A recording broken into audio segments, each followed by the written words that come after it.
Welcome to Hypnosis Health Info. I'm Roger Moore.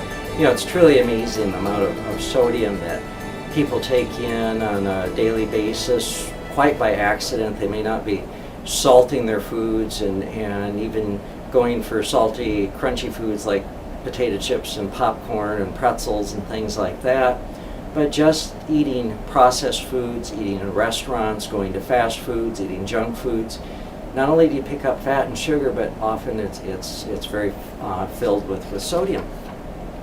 And I came across a Reuters report yesterday that says the Food and Drug Administration should regulate the amount of salt added to foods to help Americans cut their high sodium intake, which can lead to high blood pressure, kidney failure, and strokes, the Institute of Medicine said on April 20th, 2010.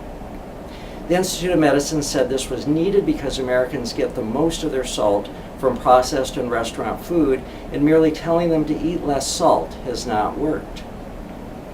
Eating too much salt can cause high blood pressure, which the Institute of Medicine in February declared a neglected disease that cost the U.S. health system $73 billion a year. The Institute, one of the National Academies of Sciences, advises the U.S. government and policymakers in reports that are considered the definitive word on medical issues. For 40 years, we have known about the relationship between sodium and the development of hypertension and other life-threatening diseases, but we've had virtually no success in cutting back the salt in our diets. Lowering sodium intake could save, now get this, lowering sodium intake could save 100,000 lives a year and billions in healthcare costs.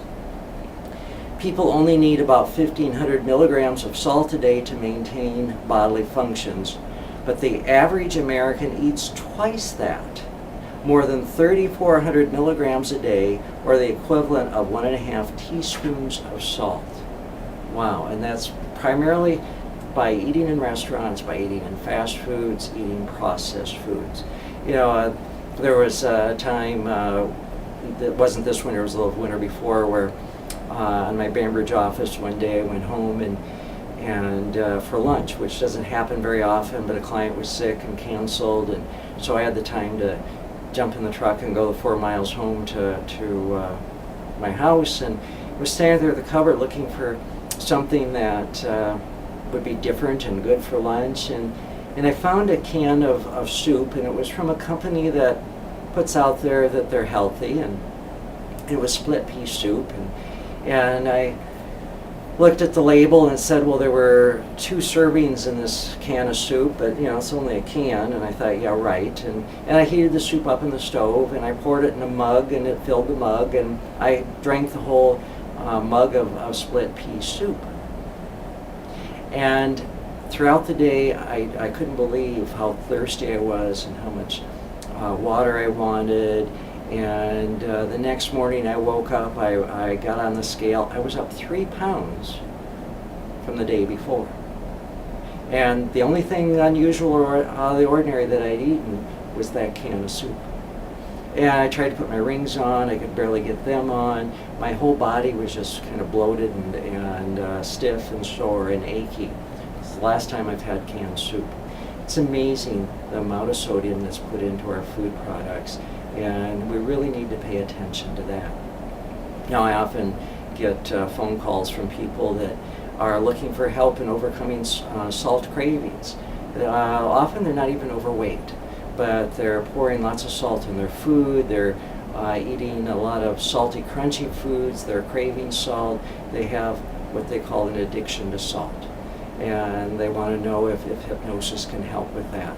And often it can absolutely come on in, and we've had great success in getting people to pretty much totally eliminate, certainly reduce the amount of sodium that they take on a daily basis that they're adding voluntarily. But the other thing that you really need to pay attention to is the amount of sodium that you take in by accident, what you're getting in the restaurants, what you're getting in the fast foods, the processed foods. So be careful when you're ordering in a restaurant, and go for real food. If it's a fancy restaurant where the meal is being prepared for you and you have some control over it, ask them to leave the salt off. taste the food. Often there's enough salt in just the sauces and the other things that you don't really need to add more salt. If you do, then just lightly touch it with salt. But for the most part, it's amazing how good food can taste without salt. So be real careful with the processed foods, the fast foods, the junk foods, restaurant foods. Try to cut back on those. Do as much possible cooking at home as you can. Cook real food, food that looks like it was dug out of the earth, picked off the plant or a bush or out of a tree, and leave the salt shaker alone. And if you need help cutting back on salt, you can give me a call at 206-903-1232 or send me an email, roger@hypnosishealthinfo.com. And be sure to look around here at Hypnosis Health Info at all the tools, the resources to support you in your journey of living a healthy and a life of wellness. I'm Roger Moore, and this is Hypnosis Health Info.